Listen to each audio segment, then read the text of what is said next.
말씀 누가복음 15장 1절에서 7절 말씀 보겠습니다. 누가복음 신약성경 누가복음 15장 1절에서 7절입니다.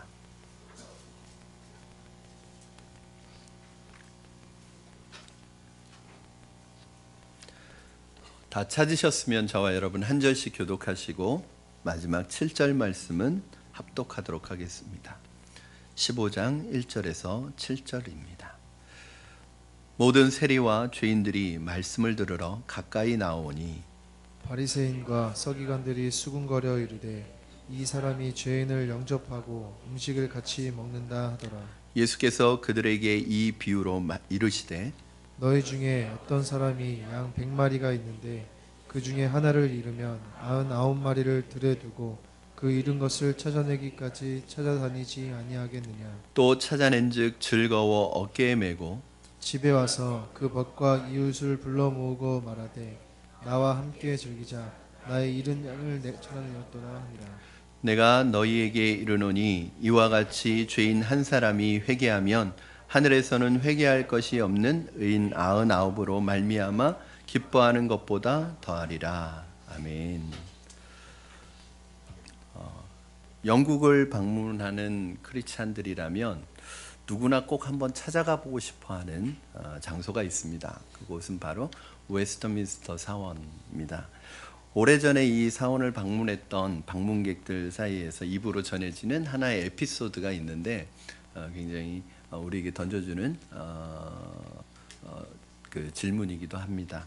방문객들이 이제 그 유서 깊은 이 유명한 교회를 방문했을 때 아마 그 교회는 방문하는 관광객들이나 방문객을 위해서 그 교회 전체를 안내해 주는 가이드가 있는 것 같습니다. 그래서 그 가이드가 그 방문객들을 안내하면서 이 교회의 어떤 내력이라든지 또 이 교회에 또 묻혀 있는 지나간 위대한 믿음의 영웅들에 대한 이야기, 그리고 그 교회가 현재 어떤 프로그램을 진행하고 있고 어떤 프로그램을 가지고 이 사원을 운영하고 있는지 여러 가지 이야기를 들려주고 가이드를 해주더랍니다. 그런데 이제 그 가이드를 다 해주고 이 안내원이 혹시 질문할 것이 있습니까? 하고 물었대요. 근데 방문객들 중에 미국에서 온 방문객 중 한 사람이 그 안내원을 향해서 이런 질문을 던졌는데 그것이 이제 방문객들 사이에서 굉장히 오랫동안 회자가 되었던 질문이라고 합니다. 그 질문은 이랬습니다. 선생님, 지금까지 이 웨스트민스터 사원 채플에 대한 아주 유서 깊은 내력과 역사와 이런 훌륭한 설명을 해주셔서 참 감사합니다. 그런데 제가 한 가지 질문 드릴 게 있는데 혹시 최근에 이 교회를 통해서 구원받은 사람이 몇 명입니까? 이렇게 물었다고 합니다. 그런데 거기에 대해서 그 가이드가 아무런 대답도 할 수 없었다고 합니다. 왜냐하면 그 교회는 이미 오랜 역사를 가지고 있어서 수많은 사람들이 찾는 관광지가 되었지만 사실은 교회로서의 본질적인 역할은 이미 손을 놔버린 지 오래된 교회였기 때문에 그렇습니다. 이 에피소드는 오늘 우리에게 대단히 중요하고 심각한 문제를 제기해주고 있습니다. 우리는 이 교회의 이름으로 수많은 일들을 합니다. 그리고 많은 사람들이 교회를 찾아오기도 합니다. 그런 의미에서 우리 교회의 이 모든 모임의 진정한 목적과 의미와 내용은 무엇인지, 그리고 교회에서 하는 이런 많은 일들과 형식들과 현상들이 결국 이 내용과 어떤 연관이 되어져서 진행되고 있는지 여러분 한번 우리 자신에게 질문을 던져봐야 합니다.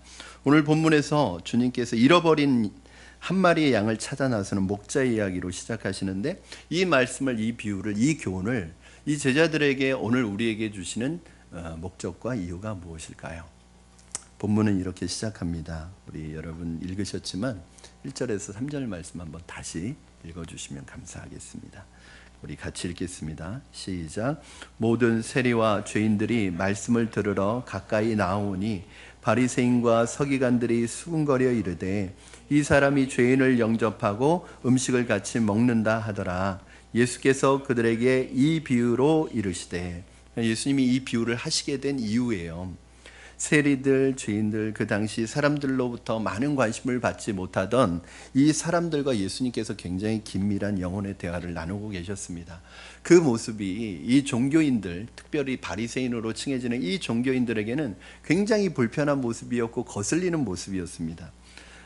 바리새인이라는 이 종교인들의 이런 속마음을 깨트려 보신 예수님께서 오늘 이 비유를 통해서 내가 이 땅에 온 예수님이 구세주가 이 땅에 온 목적과 이유와 배경이 무엇인지를 설명하는 비유가 바로 오늘 잃어버린 양의 비유입니다. 당시 바리새인이라고 하면 여러분 어떤 느낌이 드냐면 종교인으로는 최고입니다. 만약에 우리가 종교인으로서 바리새인처럼 한다고 한다면 아무도 따라갈 수 없습니다. 바리새인들은 철저하게 모든 율법의 규례를 지키는 사람들입니다. 그리고 또 하나는 일주일에 한 번 안식일에 성전을 찾아와서 예배합니다.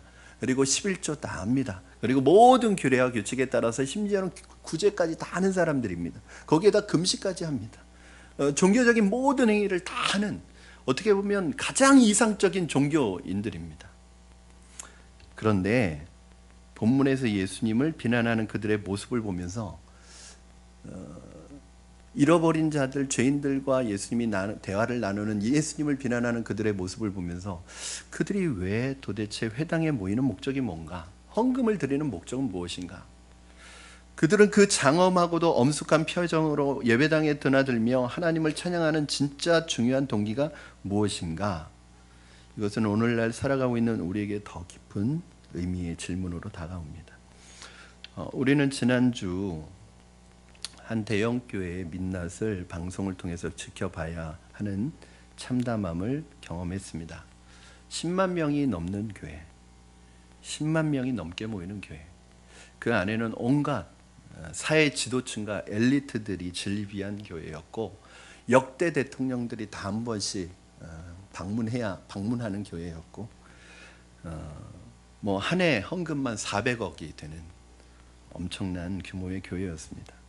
그러나 그 안에서 이루어지고 있는 일은 부자 세습, 비자금, 불법적인 외화 밀반출, 상식적으로 생각할 수 없는 일들이 이루어지고 있었습니다. 그러면서 그들은 매주 모여서 예배를 드렸고 그 어느 교회보다도 화려한 예배당과 화려한 교회 건물과 성가대와 화려한 인테리어를 자랑하면서 사람들을 모으고 있었습니다.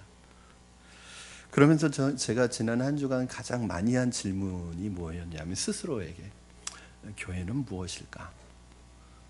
목회는 무엇일까? 나는 정말 목회를 하나님이 기뻐하시는 목회를 하고 있는가? 우리 성도들은 삶 속에서 정말 하나님이 기뻐하시는 교회로 살아가고 있을까? 이게 제 스스로에게 던지는 질문이었어요. 사실은 명일동에 있는 그 교회 하나뿐이겠습니까? 다른 교회는 다 안 그런데 어쩌다가 재수없게 하나만 그러는데 하나가 걸려가지고 지금 그렇게 된 것일까요? 뭐 누가 누구에게 돌을 던질 수 있겠습니까? 저는 오늘 여러분에게도 동일한 질문을 드리고 싶습니다. 여러분, 교회는 무엇일까요? 교회가 존재하는 이유는 무엇일까요? 교회가 교회된 그 진정한 목적과 이유가 도대체 무엇일까요? 신앙생활은 단지 내가 잘 살고 복 받고 세상에서 남들보다 성공하기 위한 수단이 아닙니다. 내가 교회 생활하는 이유가 어릴 때부터 그렇게 해왔으니까 당연히 아무 의식 없이 그렇게 살아가는 하나의 습관이 아닙니다. 그러면서 우리는 내게 익숙한 교회 건물 안에서 익숙한 예배를 드리면서 그냥 안정감을 누리고 편안함을 누리고 만족하며 살아가는 것이 내 신앙생활의 목적이 되어 있는 것은 아닌지 우리는 한번 생각해 봐야 합니다. 오늘 본문은 우리에게 교회가 이 땅에 존재하는 목적과 이유가 무엇인지 가르쳐주고 있습니다. 그것은 예수님이 오신 목적과 일치합니다. 여러분, 예수님이 왜 이 땅에 오셨을까요? 예수님이 이 땅에 오신 이유는 딱 하나입니다. 당신의 생명을 바쳐서 죽어가는 영혼들을 살리고 지옥으로 향하는 영혼들을 구원하기 위해서, 생명을 살리기 위해서 오신 것, 그것이 주님이 이 땅에 오신 유일한 목적입니다. 그러면 주님이 승천하신 이후에 교회가 세워진, 교회가 해야 될 일은 뭐냐 하면 바로 주님이 이 땅을 향하여 가지고 계셨던 잃어버린 영혼들에 대한 마음을 우리가 같이 가져야 합니다. 그러나 당시 바리새인들은 이 종교 의식을 행하면서도 모든 종교적인 의식은 다 행했지만 한 가지는 안 했어요. 잃어버린 영혼에 대한 관심이 없었습니다. 대표적으로 여러분, 바리새인들이 의식을 보여주는 성경 구절이 있어요. 그러니까 이것이 이 바리새인의 생각이 아니라 그 당시에 종교 생활을 하고 있던 대부분의 바리새인들은 이런 생각을 가지고 신앙생활을 했어요. 일종의 상징이고 대표성을 가지고 하는 것인데, 누가복음 18장 11절 12절 말씀에 보면 이 기도가 바로 바리새인들의 생각을 보여주는 기도입니다. 우리 같이 한번 11절 12절 읽겠습니다. 시작. 바리새인은 서서 따로 기도하여 이르되 하나님이여, 나는 다른 사람들 곧 토색, 불의, 간음하는 자들과 같지 아니하고 이 세리와도 같지 아니함을 감사하나이다. 나는 일에 2번씩 금식하고 또 소득의 11조를 드리나이다 하고. 그러니까 모든 종교적인 것을 다 하고 사람들이 볼 때 이 죄인들과 같지 않은 나름대로 건건하고 의로운 삶을 살아간다고 하는 이 사람들이 모든 것을 다 했지만, 종교적으로는 다 했지만 한 가지 이 사람들이 놓치고 있는, 정작 중요한 것을 놓치고 있었는데, 그것이 무엇이냐면 영혼을, 잃어버린 영혼에 대해서 관심이 없었다는 것입니다.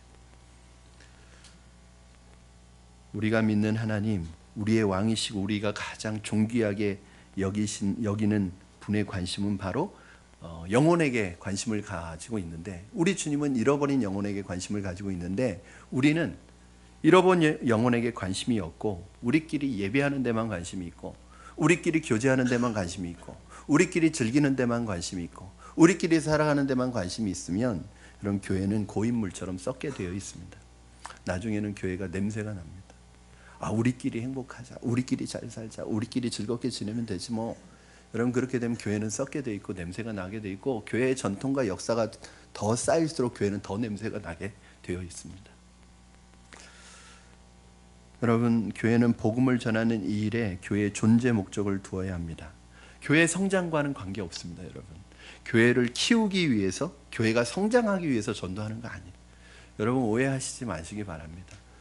여러분, 교회에서 복음에 대한 메시지를 전할 때 사실은 여러분 알아요. 저도 여러분이 복음에 대한 메시지, 전도에 대한 메시지를 전할 때 가장 인기 없는 설교라는 걸 알아요.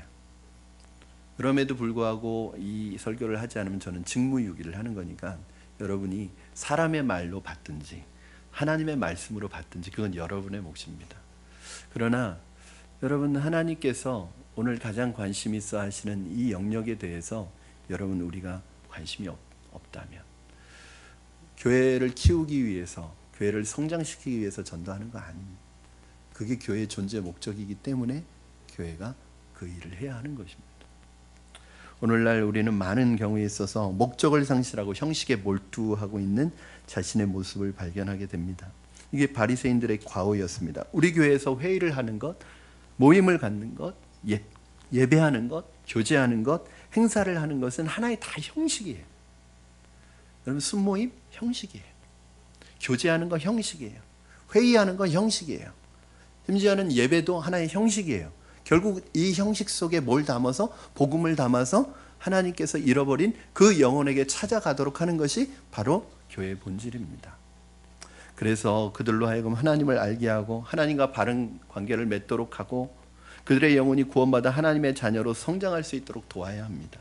이것이 바로 교회에서 이루어지는 모든 사역에 진정한 관심이 되어 있는지, 우리는 이 질문을 본문 말씀을 통해 물어봐야 하고, 만약에 이 동기가 결핍되어 있다면 본문에 대하면서 바리새인들을 비난할 자격이 우리에게는 없습니다. 그러면 주변에서 참으로 관심을 가지고 찾아야 될 그 영혼을 찾아 나설 때 어떻게 해야 되는가? 오늘 본문은 바리새인들의 왜곡된 그 정신을 지적하는 것뿐만 아니라, 예수님의 제자들이 이 주님께서 찾아 나서기를 원하는 이 사람을 찾아 나설 때 어떠한 마음으로 찾아 나서야 되는지를 가르쳐주고 있는 말씀입니다.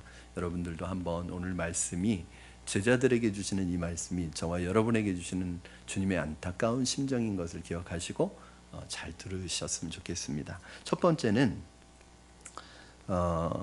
이 이야기는 어디에서부터 시작하느냐? 목자의 관심에서부터 시작합니다.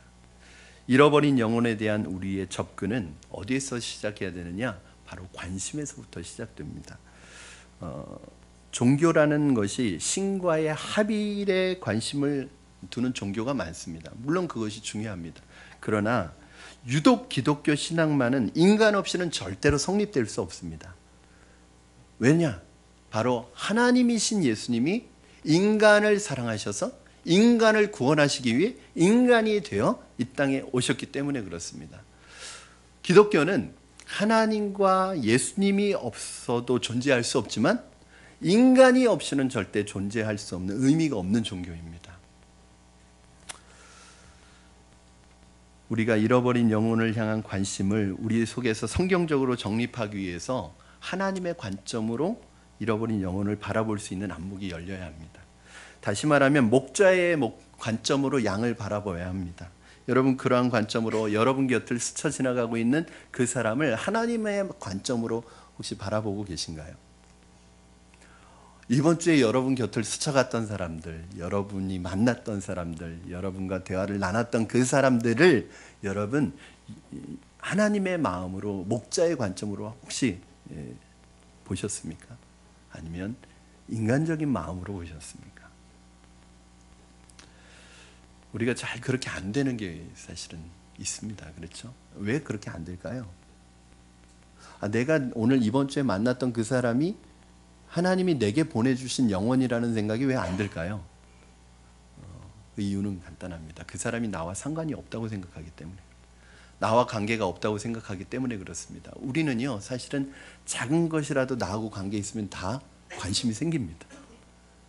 여러분, 내가 관심 있으면, 나하고 관계 있으면 작은 거라도 다 관심이 생겨요. 여러분, 내가 작은 거 하나라도 잊어버리면 그거 찾느라고 정신없습니다. 그렇죠? 어쨌든 나하고 관심이 있어야 되는데, 그러면 여러분, 우리 주위에 내가 만났던 사람들, 내가 관계했던 사람들, 또 내가 나를 스쳐 지나갔던 사람들이 나하고 관계가 있습니까? 없습니까? 관계가 있어요. 상관이 있어요. 왜요? 바로 그 사람들은 누구냐 하면 우리 주님, 내가 사랑하는 그 주님이 그토록 찾고 싶어하는 주님의 잃어버린 양들이기 때문에 그래요. 그게 나하고 무슨 상관이냐? 상관이 있죠. 여러분 생각해 보십시오. 여러분 주변에 여러분의 친구나 여러분이 사랑하는 사람, 여러분 가까이 있는 형제 자매나 어쨌든 여러분과 친한 사람이 만약에 그 집에 아이가 집을 나갔어요. 그 아이를 찾아야 돼요. 그러면 그 아이의 부모나 내 마음이 똑같아집니다. 그 아이를 찾는데 같이 고민하게 되고 함께 찾아주고 싶고, 그 아이가 들어오지 않으면 함께 걱정해주고, 또 함께 만약에 힘이 닿을 수 있으면 함께 찾아가. 그리고 그것이 남의 아이가 아니라 나하고 직접적으로 관계 있는 내 조카라든지 내 피부치거나 나하고 더 연관이 있는 사람이라면 그 사람이 고민하고 걱정할 때 함께 고민해주고 함께 걱정하고 함께 찾아가지고 함께 그 아이를 찾는데 함께 동참해 줄 거예요. 왜 그래요? 나하고 관계가 있기 때문에 그렇습니다. 내가 사랑하는 우리 주님이 잃어버린 영혼을 보시고 안타까워하는 심정이 저와 여러분에게 느껴져야 합니다. 그래야 우리가 주님과 연결되어 있는 거예요. 그 주님의 마음과 하나가 되어 있는 거예요. 만약에 이 마음을 느끼지 못하면 주님과 우리는 지금 연결되어 있지 않은 것입니다. 양을 잃어버린 목자의 심정이 어떨까요, 여러분? 잃어버린 양이 어디에서 뭘 하고 있을지, 어떤 위험에 처해 있을지 걱정하지 않을 수 없습니다. 어딘가에서 방황하고 있을 그 양을 생각하면 집안에서 가만히 기다릴 수가 없습니다.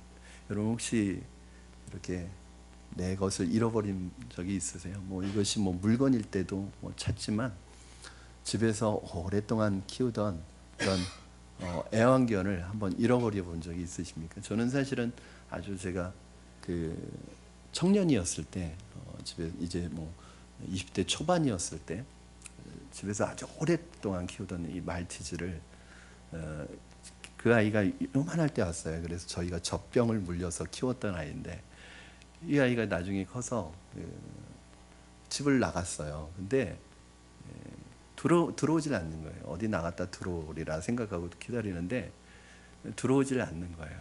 며칠을 기다렸는데 들어오지 않았어요.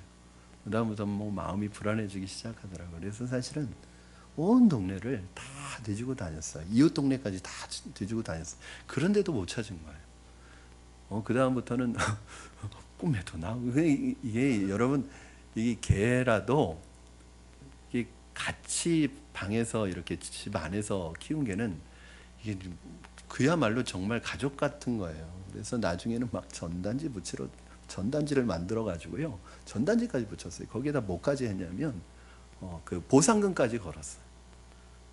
그런데도 못 찾았어요. 그때 힘든 게 꽤 오래가더라고요. 그 이후로는 개를 안 키웁니다. 제가 너무 고생을 했어요. 여러분, 이 양을 잃은 이 목자의 마음은 너무 다급합니다. 얘가 어디에서 방황하고 있지는 않을지. 여러분의 이웃, 여러분의 친구를 볼 때 그들이 방황하고 있는 것이 영적으로 보여져야 됩니다.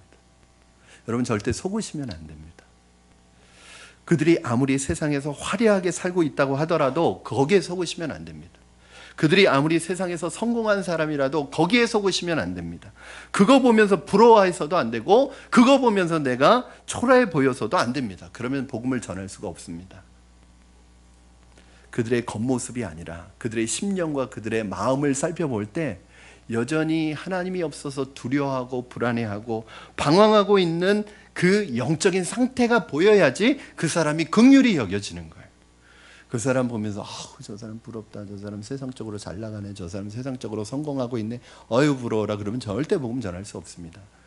그 성공과 그 화려함과 그 안락함에도 불구하고 그 사람 안에 두려움과 영혼에 대한 아픔과 상처가 있다는 것이 보여져야지, 저 사람이 방황하고 있다는 것이 보여져야지 내 마음속에 간절한 마음이 생기고 긍휼한 마음이 생겨요.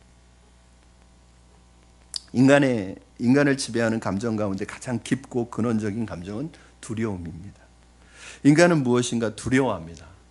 이유를 알 수 없는 두려움, 원인을 모를 두려움, 설명할 수 없는 두려움, 확인할 수 없는 두려움이 계속 인간을 따라다녀서 쫓기는 삶을 살아가는 사람들, 뭔가 가장 중요한 것을 잃어버리고 살아가는 그 공허함 때문에 쫓기는 두려워하는 인간들의 모습이 여러분 우리에게 보여져야 합니다. 이게 영적으로 그 사람의 마음이 보여져야 됩니다. 목자의 관점에서 양을 바라보는 순간 그 사람들이, 내가 만났던 이웃들이 새롭게 보이기 시작하는 거예요. 저는 이제 참 감사한 것 중에 하나가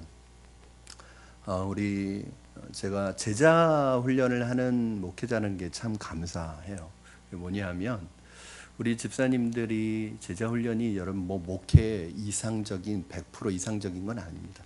그러나 이것이 저는 목회 철학이기 때문에 제자 훈련을 시작했는데, 그래도 참 감사한 게 있어요. 우리 집사님들이 성경 안 보시던 집사님들이 성경 보게 되고, 기도에 대해서 관심이 없던 분들이 어쨌든 기도하게 되고, 그리고 전에는 전혀 누군가 내가 그 사람에게 복음을 전해야겠다고 생각해 본 적도 없는 사람에게, 그것도 단순히 그냥 교회 가자 이게 아니라 정말 복음의 메시지를 자기가 내 것으로 만들어서 그 사람에게 복음을 전달하고 그 사람의 영혼을 위해서 기도하고 있다는 일 자체가, 여러분 이게 1년 사이에 일어나는 일들이. 지난 한 주간에도 몇 집사님이 저에게 보고를 했습니다. 이렇게 나누었습니다. 목사님 찾아가서 그분에게 만나서 함께 복음을 전하고 안타까운 마음으로, 근데 이걸 받아들인다는 거예요. 그분이. 여러분 이게 뭐냐 하면 관심입니다. 관심을 가지면 전에는 그냥 나에게 의미 없이 지나가던 사람들이 눈에 보이기 시작하는 거예요. 의미 없이 걸려오던 전화가 관심이 있는 사람에게는 이게 하나님이 주신 기회로 여겨지는 거예요. 어느 날 저희 동네를 지나가는 제 친구가 내가 동네를 지나가는 길인데 잠깐 너 얼굴 보고 가도 되니? 라고 말했을 때 제 마음속에는 하나님께서 오늘 영혼을 나에게 보내주시구나, 그런 관심이 생기는 거예요. 그러면 그 친구와 이렇게 대화를 나누다 보면 세상의 이야기로 시작하지만 어느 순간에 대화를 나누다 보면 영적인 얘기로 전환이 되고, 복음을 전하는데 그 친구가 눈물을 흘리면서 예수님을 영접하는 것을 보면서, 만약에 여러분 우리가 관심 가지지 않았다면 그 친구 전하고 그냥 지나갔을 거예요. 그 친구가 보험을 하는 친구였거든. 제 마음속에 오랫동안 연락이 안 됐던 친구인데 갑자기 전화가 왔어. 그러면 제가 기도하고 있지 않았으면 이 친구 나한테 보험 얘기하러 왔겠구나 그렇게 생각하고, 나 오늘 시간 없어 다음에 보자 그랬을 거예요. 그러나 제가 관심을 가지고 기도하고 있기 때문에 그 전화가 왔을 때 그래 와라 같이 좀 식사하자, 그리고 그 친구가 그날 구원을 받았습니다. 지금 안산 동산교회 다니고 있는데, 여러분 그거 모르는 거예요. 이게 어디에서 시작되는 거냐면 관심이에요. 관심. 여러분 주변에 스치고 지나가는 사람들, 여러분 이웃에 살고 있는 그분들에게 여러분 관심이 생기십니까? 저는 여러분이 목자의 마음으로, 하나님의 마음으로 그분들을 바라볼 수 있게 되기를 주님의 이름으로 축원합니다. 두 번째가 그런 관심만 가지고 되느냐? 아니죠. 관심에서 한 단계 더 나가야 되는데, 오늘 목자는 양에 대한 관심에서 그치지 않고 양을 찾아 나서는 행동으로 넘어갔습니다. 그럼 분명한 대상을 설정했어요. 내가 잃어버린 양. 이 목자가요, 나가서 아무 양이나 가져다가 채운 게 아니에요. 이 목자가 만약에 양 100마리를 채우는 것이 목적이었으면 뭐 굳이 그걸 양을 찾으러 다닙니까? 아무 데나 가서 양 데려다가 100마리 채우면 되죠. 그런데 이 목자에게는 아무 양이 아니라 내가 잃어버린 그 양, 내가 찾는 그 양, 나와 함께 있었던 그 양, 그 양을 분명한 목적을 설정하고 나왔습니다. 성경에 나타난 하나님은 우리 모든 사람들을 하나의 덩어리로 보지 않고 숫자로 보시지 않고, 여러분 한 영혼 한 사람 한 사람의 이름을 기억하시고, 하나님은 여러분 어떤 자를 찾으시냐면 여러분 개인입니다. 구체적인 개인인 바로 여러분을 찾으시는 거예요. 구체적인 내 주변의 이웃, 하나님께서 바로 그 사람에게 내가 관심 갖고 주님의 사랑으로 다가가기를 원합니다. 우리 봄에 여러분들이 각자가 이름을, 태신자를 품으셨어요. 몇 개월 동안 그분을 위해서 기도했습니다. 하나님께서 여러분의 마음에 주신, 감동해 주신 그 이름 석자, 이름 석자는 몰라도 누구누구 엄마, 어디 커피집 아저씨, 뭐 이렇게 이름은 몰라도 여러분 마음에 주신 분들이 있어요. 그리고 여러분들이 그동안 기도했습니다. 그럼 그 분들에게 나가야 합니다. 복음서에서 예수님의 이야기를 읽다가 묵상하다 보면 참 은혜가 되고 감동이 되는 게 뭐냐면, 예수님은 무리에게 관심이 있으신 게 아니라 한 사람 한 사람에게 관심이 있으셨어요. 예수님 만나는 게 두려워가지고 뽕나무 위에 올라가서 예수님 얼굴만 보려고 했던 삭개오에게 뭐라 그러시죠? 삭개오야 하고 이름을 부르십니다. 무덤 속에 있는 나사로에게 나사로야 라고 이름을 부르십니다. 안식 후 첫날 예수님의 무덤에 찾아왔던 마리아에게 마리아야 하고 이름을 부르십니다. 하나님은 여러분의 이름을 부르십니다. 여러분 그냥 나온 것 같지만, 여러분이 우연히 나온 것 같지만 다 하나님이 이름 불러서 나온 거예요. 선이야,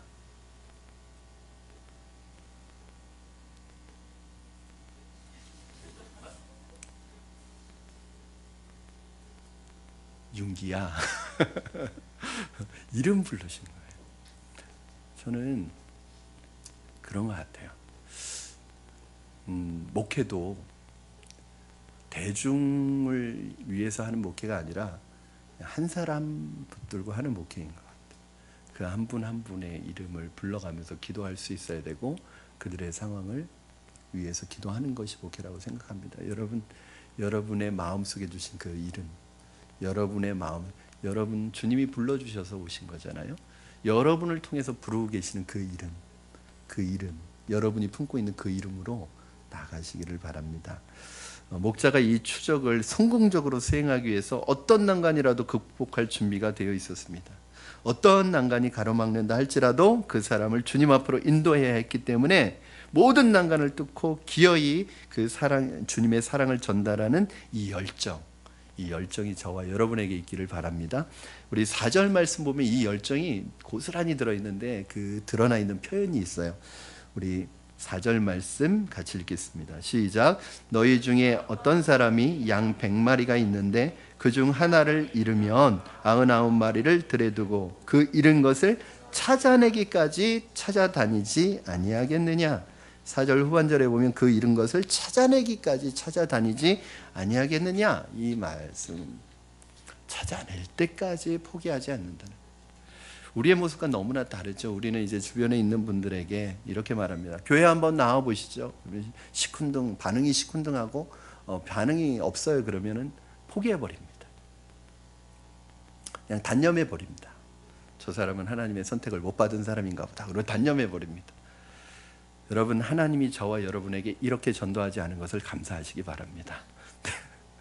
하나님이 우리가 그렇게 수없이 거절하고 거부했음에도 불구하고 하나님 우리를 포기하지 않으시고 우리에게 또 찾아오시고 또 다가오시고 사람들을 통해서 깨닫게 하여 주시고 결국 하나님의 이름을 부르는, 예수 그리스도의 이름을 부르는 하나님의 자녀로 삼아주신 것을, 포기하지 않고 우리를 붙들어 주신 것을 여러분 감사하시기 바랍니다.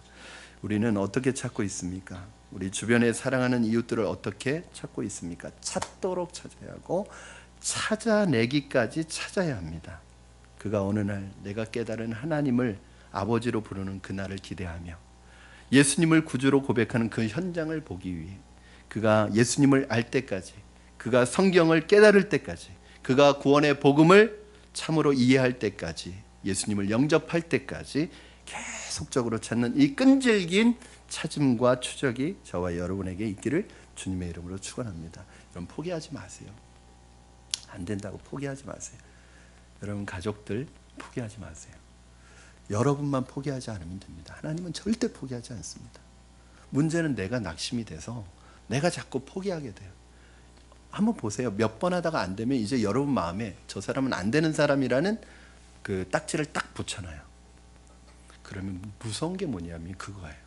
저 사람은 안 되는 사람이라고 딱지를 붙여놓으면 그것도 믿음이에요. 진짜로 안 됩니다.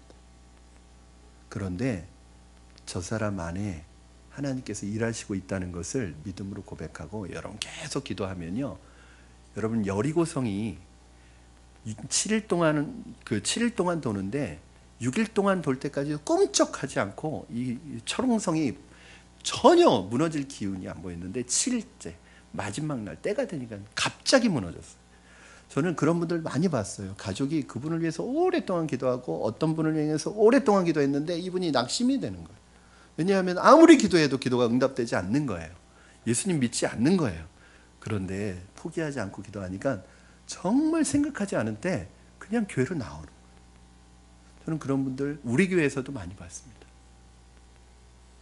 그러니까 하나님의 때가 되면 그분이 나오게 돼 있어요. 그러니까 여러분 포기하지 마세요. 절대 포기하지 마세요. 그러면 하나님이 이루실 줄로 믿습니다. 이렇게 양을 찾아서 추적하던 목자가 드디어 양을 만났습니다. 이 목자는 양을 발견했다는 사실만으로 만족하지 않고 거기에서 멈추지 않고 어떻게 하냐? 5절 6절 말씀 같이 읽겠습니다. 시작. 또 찾아낸즉 즐거워 어깨에 메고 집에 와서 그 벗과 이웃을 불러 모으고 말하되 나와 함께 즐기자. 나의 잃은 양을 찾아내었노라 하리라. 찾은 것으로, 발견한 것으로 만족하지 않고 어깨에 둘러매고 집으로 와서 그 양을 찾은 것을 인해서 잔치를 벌였다는 거예요. 여러분, 내가 복음을 전하는 그분이, 그 인도하고자 하는 그분이 교회에 왔다는 것만으로 만족하지 마시기 바랍니다. 예수님을 믿기로 결심했다는 것만으로 만족하지 마시기 바랍니다. 마침내 어깨 메고 집에 돌아옵니다. 우리가 하나님 앞에 서는 그날까지 나를 구원하신 다음에는 하나님께서 나를 끊임없이 인도하세요. 여러분, 구원받은 이후에 하나님께서는 나를 하나님 나라의 완전한 백성이 되는 천국 가는 그날까지 나를 붙들어 주셔서 내가 천국에 들어가는 날까지 우리를 지켜주시고 우리를 붙들어 주시는 분이 누구시냐면 하나님이세요. 그래서 그걸 이제 교리적으로는 성도의 견인이라고 해요. 즉 예수 그리스도를 모시고 믿음으로 성령을 모신 사람은 하나님께서 모든 상황 속에서 끝까지 인도하신다. 이게 로마서 8장에 나오는 그 어떤 것도 하나님 안에 있는 예수 그리스도의 사랑 안에서 우리를 끊을 수 없다는 말씀입니다. 여러분 이걸 믿으시기 바랍니다. 여러분 불안해하실 필요 없어요. 내가 구원을 잃어버리는 거 아닐까? 내가 예수님 믿었는데 이 믿음을 상실해버리는 거 아닐까? 두려워하지 마세요. 하나님은 우리를 끝까지 책임지시는 분입니다. 그런데 중요한 것은 우리에게도 그 마음이 있기를 원하시는 거예요.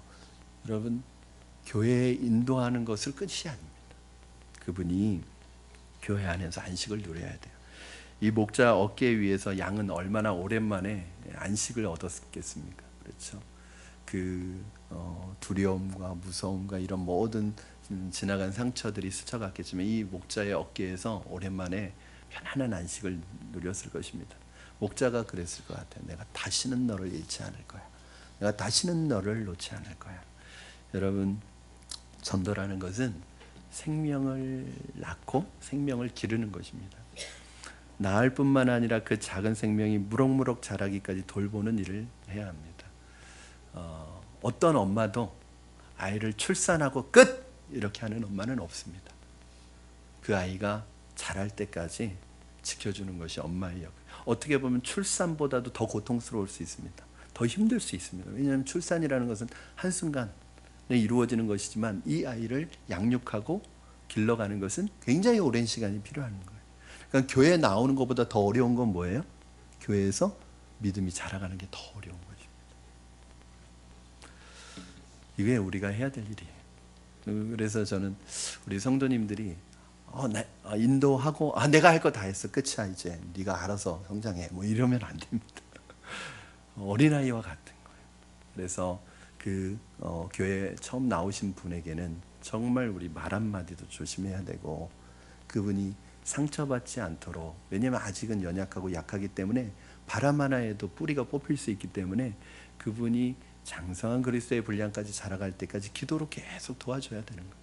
아마 여러분들이 지금 이렇게 믿음으로 자란 이유는 그런 역할을 해준 분이 분명히 있었기 때문일 것입니다. 오늘 본문에 보면 마지막으로 가장 기뻐한 것은 누구일까? 오늘 본문에 보니까 목자가 너무너무 기뻐했다는 거예요. 그래서 막 잔치를 벌였다는 거예요.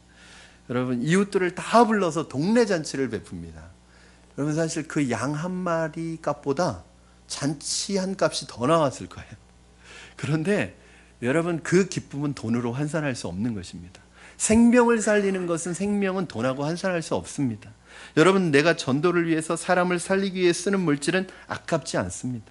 사람을 살릴 수 있다면, 생명을 살릴 수 있다면 그 돈 아깝지 않습니다. 하나님이 그런 데 쓰라고 돈을 주신 거예요. 우리 교회가 선교사님들을 후원하는 일과, 교회가 작지만 그래도 매년 새생명 축제를 하면서 이 행사에 많은 재정을 쏟아붓습니다. 그러나 그래서 만약에 이 행사를 통해서 결신하는 분이 한 분밖에 안 계신다. 야, 이거 비효율적이네. 이건 이렇게 재정을 쏟아붓는데 결신하는 분이 한 분밖에 안 계셔요. 야, 이거 내년부터 하지 말자. 이러지 않습니다, 절대.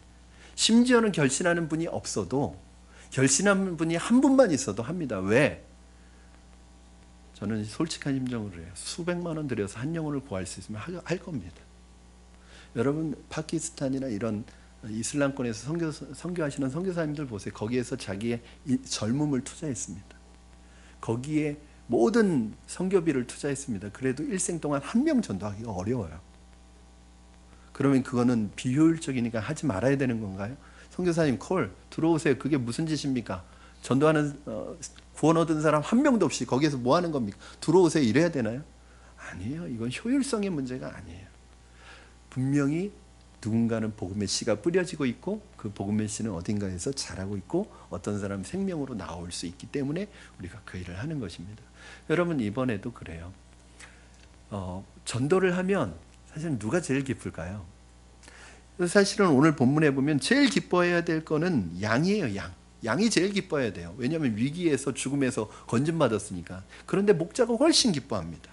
내가 예수를 발견했을 때, 내가 예수님을 사랑하고 예수님을 믿었을 때 가장 기뻐할 사람 누구냐면 나 자신이에요. 왜냐하면 내가 지옥 가지 않고 천국 가게 되었고 생명을 얻게 되었으니까. 그런데 나보다 더 기뻐하는 분이 계세요. 누구냐면 하나님입니다. 7절 말씀이 바로 이걸 연결시켜 줍니다. 7절 우리 같이 읽겠습니다. 시작. 내가 너희에게 이르노니 이와 같이 죄인 한 사람이 회개하면 하늘에서는 회개할 것 없는 의인 99으로 말미암아 기뻐하는 것보다 더하리라. 아멘. 우리가 전도해 보면 그때 비로소 실감하게 되는 것은 뭐냐면, 내가 그 사람에게 다가가서 복음을 전하고 예수님을 전해서 그 사람이 예수님을 믿게 되고 그 사람이 교회에서 믿음이 자라게 되면 누가 제일 기뻐요? 그 사람이 기쁜가요? 복음을 전한 제가 기쁜가요? 제가 기쁘죠.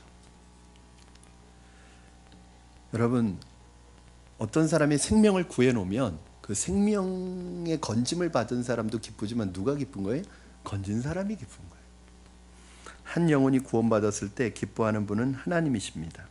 우리의 목자이신 하나님이 기뻐하시는데, 한 사람이 주님께로 돌아오면, 여러분, 그래서 저 뒤에 보시면 현수막에, 요 앞에는 없어요. 뒤에 있으니까 뒤를 안 보셔도 돼요.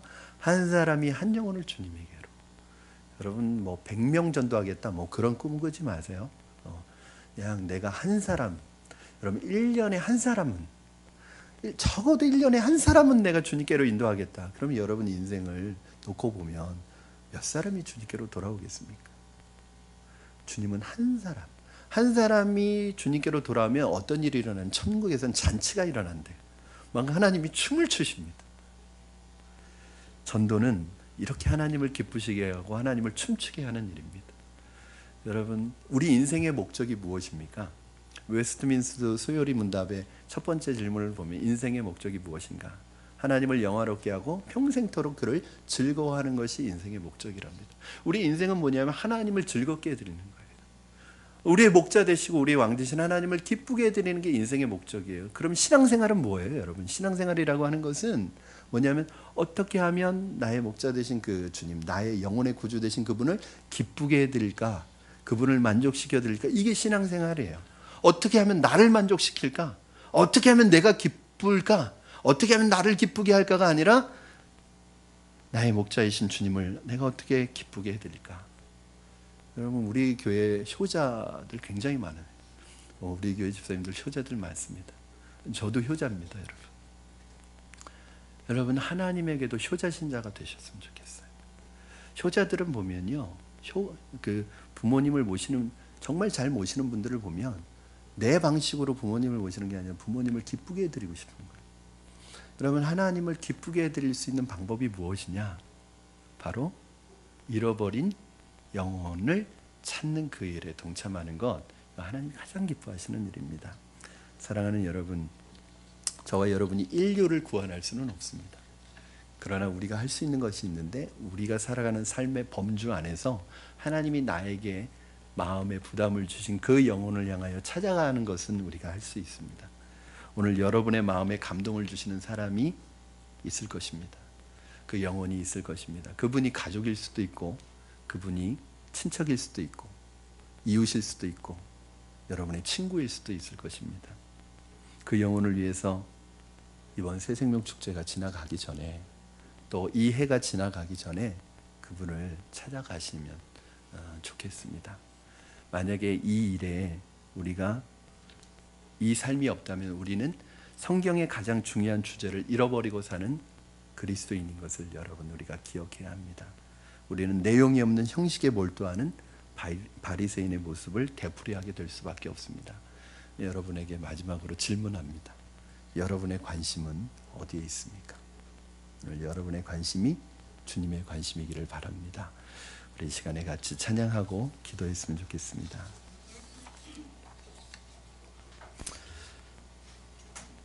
우리 아버지의 마음을 품게 해주시옵소서. 우리의 마음이 목자의 마음이 되게 하여 주시옵소서. 우리 그 마음으로 이 찬양 하나님 앞에 드리겠습니다.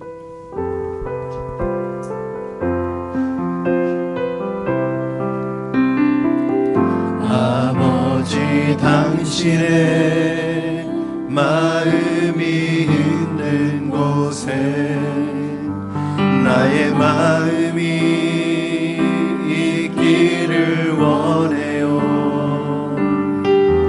아버지, 당신의 눈물이 고인 곳에 나의 눈물이 고이길 원해요. 아버지, 당신이 바라보는 영혼에게 나의 두 눈이 향하길 원해요. 아버지, 당신이 울고 있는 어두운 땅에 나의 두 발이 향하길 원해요. 나의 마음이 아버지의 마음 알아. 내 모든 뜻 아버지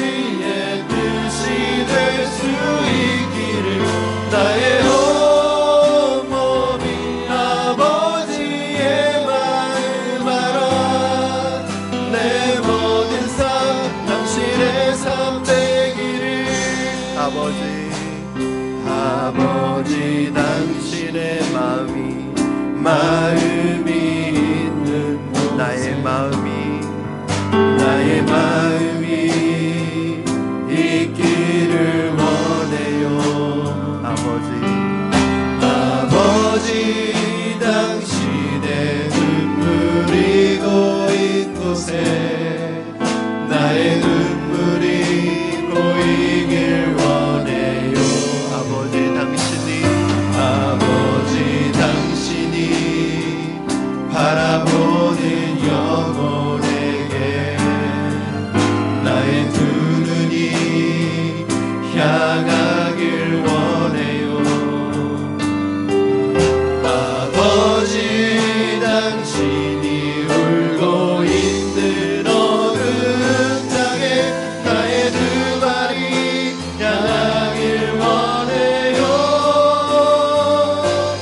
나의 마음이 아버지의 마음 알아.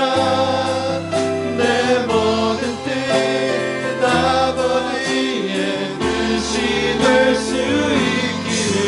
나의 온몸이 아버지의 마음 알아. 내 모든 삶 당신의 삶 되기를. 우리 이 시간에 오늘 주신 말씀 붙들고 같이 합심하여 기도하겠습니다. 하나님,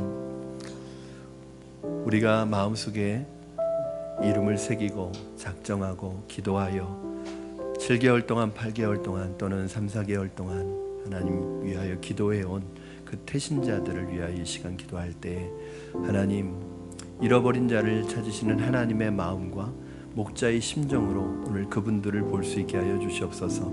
그분들의 영적인 상태가 하나님 보여질 수 있도록 우리에게 영적인 하나님 믿음의 눈을 허락하여 주시고, 그들을 향하여 믿음으로 나아가 아버지의 마음으로 그들을 향하여 나아가 찾고 찾아 주께로 데리고 오고 잃어버린 양을 찾아오는 하나님의 목자의 역할, 하나님의 도구로 쓰임받을 수 있게 하여 주시옵소서.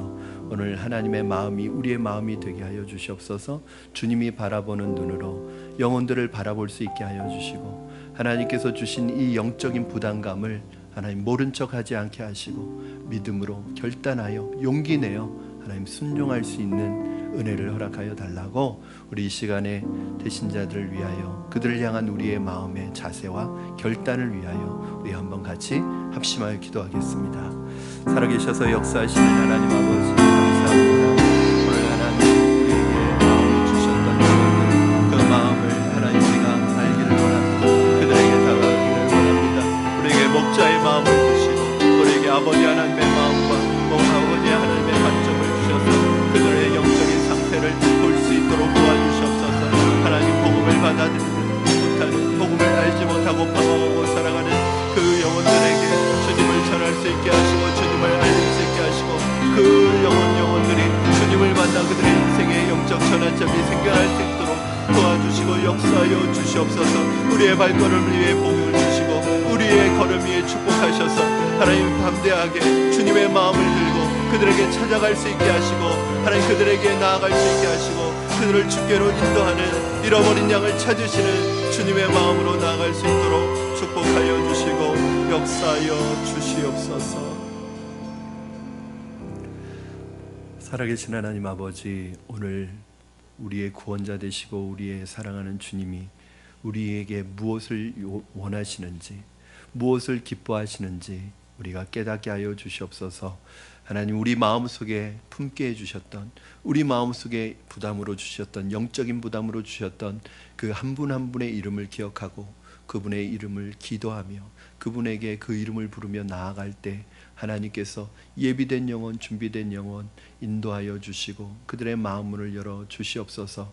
하나님께서 우리에게 주시는 이 영적 부담감이 우리에게 부담감이 아니라 기도의 제목이 되게 하시고, 기도할 때 하나님께서 건지시고 하나님께서 인도하시는 그 영혼을 주께로 인도하는 다리의 역할을 감당하기에 부족함이 없게 하여 주시옵소서. 사랑하는 가족들, 그들이 거절한다 할지라도, 사랑하는 이웃들이 거절한다 할지라도 결코 낙심하고 포기하지 않게 하여 주시고 끝까지 찾을 때까지, 발견할 때까지, 주께로 인도할 때까지 기도할 수 있도록 도와주시옵소서. 감사하며 예수님의 이름으로 기도하옵나이다. 아멘.